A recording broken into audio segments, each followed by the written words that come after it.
And hello there, RosterWatch Nation. It's your friendly neighborhood trash man. And this is the garbage grab on behalf of RosterWatch.com. More importantly, it's the fantasy fallout going into week 14 of the NFL season, or week 1 of the playoffs to most of us. So let's go ahead and trim the fat. Let's get started. First game on the slate, Browns at Titans. Browns ran away with it. Well, they didn't run away with it. I guess they did run away with it. The Titans made it look closer than it actually was. Browns won this one 41-35 ultimately. Rashard Higgins and Donovan Peoples-Jones both had 90-plus yard, 1-touchdown games against the Titans. Higgins had 9 targets to DPJ's 3, though, 1 less than Jarvis Landry. Higgins has had only one other game this season with more than 4 targets. And this game seemed like an anomaly altogether, with the Browns scoring 45 points, including 4 passing touchdowns. Higgins can be added in a lot of formats, but I'd be wary of using him this week against the Ravens. On the other side of the ball, Corey Davis has now gone over 100 yards in 3 of his last 6 games, including his 182-yard monster on Sunday. A.J. Brown injured his ankle late in the first quarter, and though he played through it, Davis became the preferred target with 12 to Browns 7. With Jacksonville, Detroit, and Green Bay up during the playoffs, I have no problem rolling out Davis as a wide receiver 2 with upside. Anthony Firkser took over the lead tight end role with Jonnu Smith sitting with a lingering knee issue. And though he didn't score, Firkser did end up second in targets with 7, with A.J. Brown and racked up 51 yards on 5 catches. Smith may miss more time, so Firkser could serve some use in the playoffs. On to the next game, Raiders at Jets. Raiders won this one 31-28. Devontae Booker had 17 touches but could only manage 51 yards against the Jets with Josh Jacobs sidelined. Jacobs will likely return this week, so it probably doesn't matter. Henry Ruggs had his second-best game of the season, 4 receptions, 84 yards, and a touchdown against the Jets, but he still hasn't eclipsed 5 targets this season.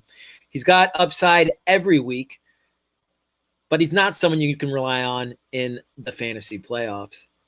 Nelson Aguilar only had 38 yards. He's been the Raiders' leading receiver this season, but he did have 11 targets.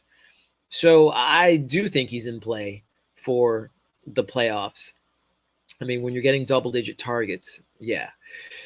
On the other side of the ball, Frank Gore exited after 1 carry with a concussion, after which Ty Johnson led the Jets backfield with 24 touches, 117 yards, and a touchdown. If Gore can't get out of concussion protocol in time for Week 14, Johnson would have a decent floor this week against Seattle, purely based on those touches. So you should probably add him. Both Denzel Mims and Rashad Perriman were averaging about 8 targets a game over their last few before Sunday, where they had 3 and 4 targets apiece. As much as I like their upsides, I can't advocate using either of them in the playoffs. If you're a real trash man, though, you could flex either or both this week in what could be a shootout in Seattle. On to the next game, Jaguars at Vikings. Jaguars lost this one 24-27 in overtime. Laviska Shenault was the only Jaguar receiver to do any damage on Sunday, and that was due to a score. But Mike Glennon threw more deep balls than any quarterback in the league on Sunday. DJ Shark probably hurt a lot of people in this one, as he didn't catch any of those deep balls. But the upside is real against the Titans' terrible secondary this week. On the other side of the ball, even with Irv Smith out, Kevin Rudolph goose-egged. Kyle Rudolph goose-egged on Sunday against the Jags. He's Kevin. He played like a Kevin. He's not worth the risk this week, even if Smith misses again. On to the next game, Bengals at Dolphins. Bengals lost this one 7-19. The Bengals are doomed offensively, it seemed, even with the Cowboys on the horizon in Week 14. Ryan Finley may start this week after having to relieve Brandon Allen on Sunday when Allen went down with a chest injury. Tyler Boyd and T. Higgins are boom or bust deep flexes at best this week. Gio Bernard has been pretty useless over the last month, topping out at 7.5 fantasy points a few weeks ago. He's unusable in the playoffs. On the other side of the ball, Myles Gaskin was no worse for the wear after getting 23 touches and 141 yards against the Bengals. Salvin Ahmed might make things interesting when he returns, but Gaskin looks like a solid play against the Chiefs this week. Mike Gesicki and Devontae Parker had 11 and 8 targets on Sunday, and both will be in play against the Chiefs this week, though Kansas City has a good secondary. I'm a little hesitant about Jakeem Grant, the third option in the passing game right now. Even with him getting 6 targets on Sunday, he has little touchdown upside, so he's probably not worth risking in the playoffs. On to the next game, Colts at Texans. Colts won this one 26-20. Jonathan Taylor reasserted himself as a Colts lead back after missing week 12 to the COVID list, touching the ball 16 times for 131 yards and a touchdown. Naheem did score on 9 touches, so he still offers some value, Naheem Hines that is, in PPR formats against the Raiders this week. T.Y. Hilton has gone over 80 yards and scored in his last 2 games. Doesn't make up for the subpar season he's had up to this point, but if you've held on to him this long, you might as well roll with him, as he could boost you through the playoffs. The Colts have Las Vegas and Houston up next. Michael Pittman took a backseat to Hilton again this week after going gangbusters in weeks 10 and 11, but he's still getting enough targets to maintain a decent floor in PPR formats, and that soft schedule will help. On the other side of the ball, David Johnson only had 10 touches on the day, his first game back, but he salvaged a decent fantasy day with a score. With Chicago and Indianapolis again in the next couple of weeks, Johnson is a low upside flex in this offense. Kiki QT led the Texans in receiving on Sunday with 8 receptions for 141 yards. He's a must-start moving forward. The biggest surprise came from Chad Hansen, though, who hasn't made an NFL appearance since his rookie year in 2017. Hansen ended up with 101 yards on 7 targets, right behind QT. As the tallest starting wide receiver in Houston at this point, he's 6'2". He's worth adding in most formats, as Houston is going to have to throw to stay in football games. On to the next one, Lions at Bears. Lions won this one 34-30. Marvin Jones and TJ Hawkinson were the usual suspects in this one, though Quintez Cephas and Danny Amendola both went over 60 yards and added a score. With Kenny Golladay having a shot to play this week, I don't know that either player is worth adding in fantasy, though the Lions said that they want Cephas to get more action. DeAndre Swift will likely return this week as well, so he's going to take some targets too. Adrian Peterson has been a scoring machine the last 2 weeks, but with DeAndre Swift slated to return, possibly he's a risky play. Without the scores, AP is only averaging 56 yards the last 2 weeks as lead back for Detroit. Cordell Patterson has now had double-digit targets in 2 of his last games, scoring in Week 13. With Houston on deck, he actually makes for an intriguing deep league flex this week. And then Cole Kmet seems to have usurped Jimmy Graham as the go-to tight end in Chicago, with 5 receptions, 37 yards, and a touchdown on Sunday. Though with Mitch Trubisky under center, I don't know that that really adds up to much. Although there are rumors that Nick Foles will come back under center this week. Either way, it's Kmet, not Graham, it seems. On to the next game, Saints at Falcons. Saints won this one 21-16. Seems like the only certain thing in the Saints offense right now is Taysom Hill and Michael Thomas to a lesser extent. Alvin Kamara had his best game in 3 weeks, but he's still paling in comparison to what he was doing with Drew Brees under center. Brees may return this week. Keep your fingers crossed, I guess, unless you're a Taysom Hill owner. But temper expectations for Kamara and really any other player not named Hill for the Saints this week if he does not. On the other side of the ball, Todd Gurley returned this week, but he split touches evenly with Ito Smith, who actually outgained him 34-20 yards. Brian Hill got 5 touches as well for 18.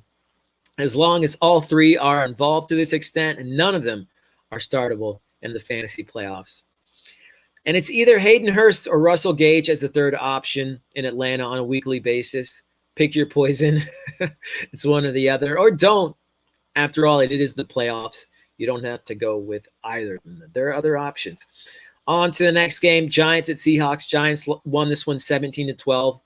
Colt McCoy was functional, I guess, against the Seahawks this week, but all Giants pass catchers suffered with him under center. The running backs, on the other hand, did not. Wayne Gallman had a career-high 135 yards, and Alfred Morris scored the first receiving touchdown of his career. It's anything but certain that Daniel Jones returns in Week 14, so expect something similar against the Colts this week if he can't go.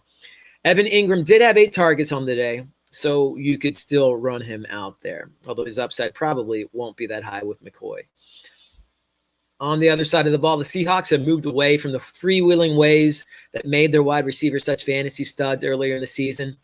They're balancing their attack, running the ball more, which is good for Chris Carson owners, but we have to temper expectations for the likes of Tyler Lockett and I guess to a lesser extent DK Metcalf during the playoffs. Metcalf is still a beast, but Lockett is more of a wide receiver 2 moving forward, as he hasn't scored since Week 7 or put up more than 67 yards in that time. On to the next game, Rams at Cardinals. Rams won this one 38-28. Cam Akers handled the ball 22 times in the game, 17 more times than the next closest back. To say it's safe to say Akers is now the bell cow in LA isn't safe at all, but he's still the safest play in that backfield. Unknown in about half of leagues, he needs to be added in all formats for the playoff run. Darrell Henderson still managed 74 yards on his score, but he did most of it on one play. He's too unreliable to take into the playoffs right now. And then on the other side of the ball, Kylo Murray is keeping his head above water fantasy-wise, but as the Cardinals continue to struggle, fewer of their skill players are continuing to thrive. Kenyon Drake, because of his goal line usage, and DeAndre Hopkins due to his target share, are the only Cardinals worth rolling with in the playoffs. Tight end Dan Arnold has scored 3 times in the past 3 weeks, but he's averaging only 3 targets a game. On to the next one, Patriots at Chargers. Patriots blowed them out 45-0. Strange to think that in a game where the Pats scored 45 points, Cam Newton only threw the ball 19 times, but that's the 2020 Patriots for you. Newton and Damian Harris are the only Pats you can take into these playoffs. Belichick is the best coach in history against rookie quarterbacks, so I guess it's not that big a surprise that the Chargers got blanked on Sunday. Justin Herbert will bounce back, as will the rest of the offense. Kalen Ballage had 7 carries to Austin Eckler's 8, and though Eckler distances himself in the passing game, Ballage is going to stay pretty involved as potentially the 1B to Eckler's 1A.